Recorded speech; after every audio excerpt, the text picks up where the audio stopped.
Ok. Allez, qui commence?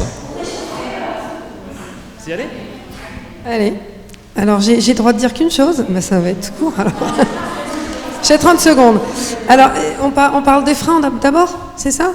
Alors, les freins, on a dit le cours magistral passif, unilatéral, et un rapport injonctif de l'enseignant vis-à-vis de ses étudiants. On ne s'est pas trop attardé sur les freins, parce que nous, on était plus intéressés par les leviers. Et on a dit rendre l'étudiant actif, qu'il trouve de l'intérêt à ce qu'il est en train de faire, qu'il sache également à quoi ça sert, travailler dans un esprit collaboratif, c'est-à-dire on peut discuter ensemble de comment on va évaluer, discuter ensemble de comment on va mettre en place le syllabus, enfin l'organisation du cours. Savoir également, l'étudiant devrait savoir d'où il part et où il va, c'est-à-dire avoir un objectif et des micro-objectifs aussi qui balisent son enseignement-apprentissage et qu'à la fin, il sache d'où il est parti et où il est arrivé. Je crois que j'ai dépassé 30 secondes.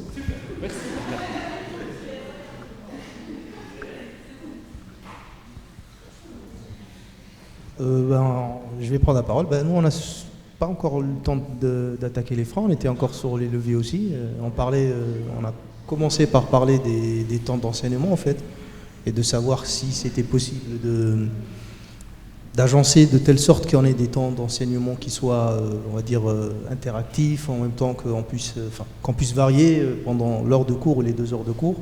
Comment on pourrait faire en sorte d'essayer de garder l'attention? On était là-dessus quand on a été un peu coupé, on n'a pas eu le temps de développer plus que ça sur autre chose.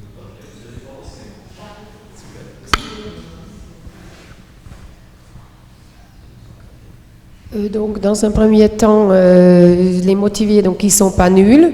Ensuite, simplifier le contenu, quitte à passer plus de temps pour moi, donc qu'il acquiert. Donner des exercices complémentaires qui les poussent à la recherche, voire à l'extérieur, à la maison, etc. Enseigner de la méthode.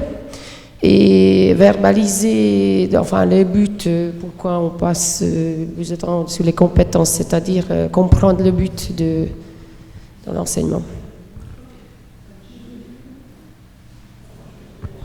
Pause café?